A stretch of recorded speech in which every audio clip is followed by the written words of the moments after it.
wonderful to see all of you here because we are all now faced with an extreme crisis. I speak to you with the conviction and devotion of a lifetime to the welfare of Israel.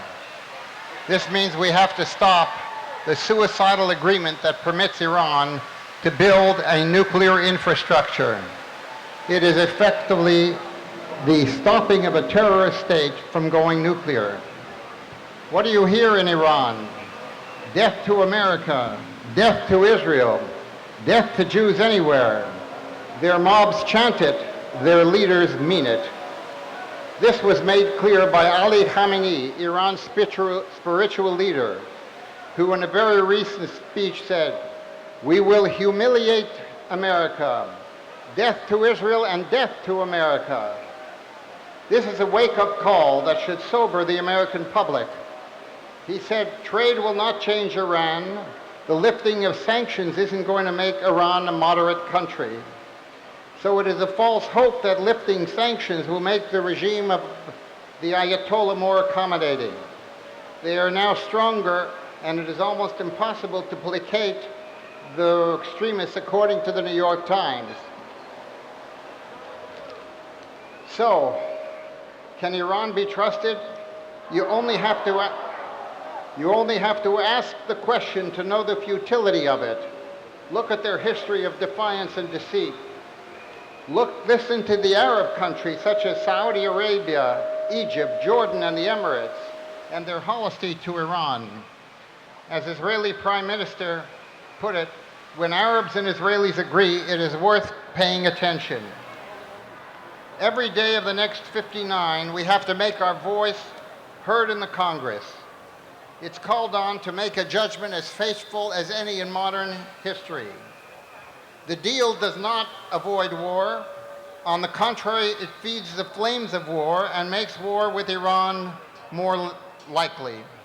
It inspires any number of Arab countries, Saudi Arabia and Egypt, to race to get nuclear weapons on their own. What we have here are the seeds of a vast transformation of the balance of power, away from America's friends and towards America's enemies, and the United States must not contribute to that. It marks a potential turning point in American engagement in the Middle East that pivots from building regional security with a team of longtime allies such as Israel and the Sunni Arab states such as Jordan, Saudi Arabia, and Egypt, in favor of a balance between those allies and our longtime nemesis, Iran. Also, an imperial subversive Iran will not have to pay for this huge strategic gain by giving up its terror and subversion. The only payment that Iran makes for this huge strategic gain is postponement of its nuclear ambitions for a number of months. The administration must explain and spell out the logic of this strategic balance between our old allies and our potential new one, Iran, that this agreement seems to imply. We are told that it won't happen, that the agreement cuts off every pathway to the bomb. Okay, let me therefore put on the record, the most authoritative voice. This is President Rouhani, who negotiated this deal with our tireless Secretary of State, John Kerry, and the five big powers plus Germany. This is President Rouhani speaking back in Tehran after the handshakes in Vienna.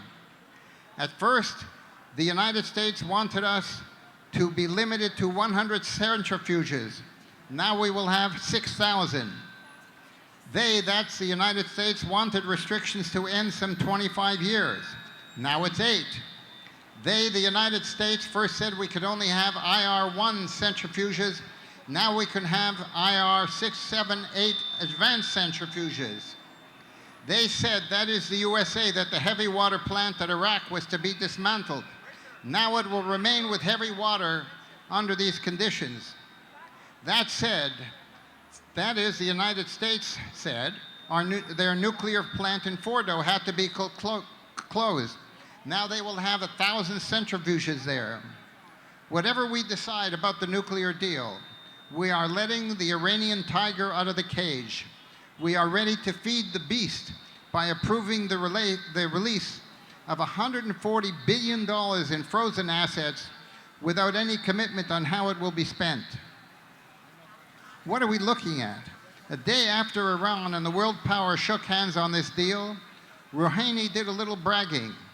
No one can say Iran surrendered, he said. The deal is a legal, technical, and political victory for Iran. It is an achievement that Iran won't be called a world threat anymore. Hey, if that was their ambition, it was easy to make good. Stop encircling Arab states while inciting their Shiite populations. Stop menacing Israel with funding of your proxy Hezbollah installations with more than 100,000 rockets. Stop joining with Qatar in rebuilding the tunnels from Gaza. Stop the heinous war of words, the primitive blood libel of Jews. Stop to kill Jews whenever they may be and wherever they may be, not to mention inconvenient Arabs and Kurds. As it is, the sanctions are set to end against Iran. Forget the snapback President Obama told us would happen at any breach. These sanctions took years to put in place and have run out, and will have run out after 10 years. Maintaining that will be very difficult. Only Congress can now stop what I believe will be an unmitigated disaster. But whether Congress votes yes or not, there is urgent work for this administration. Our friends among the Arab nations, along with Israel, feel betrayed. The danger to them, to the United States, and the wounds to our long friendships are such that our partners are looking for two things: a pushback against Iranian arrogance and deeper relations with America. I will quote Winston Churchill, who spoke to the Congress of the United States after Pearl Harbor. What kind of a people do they think we are? We say no, and I ask you to say no along with us. Thank you.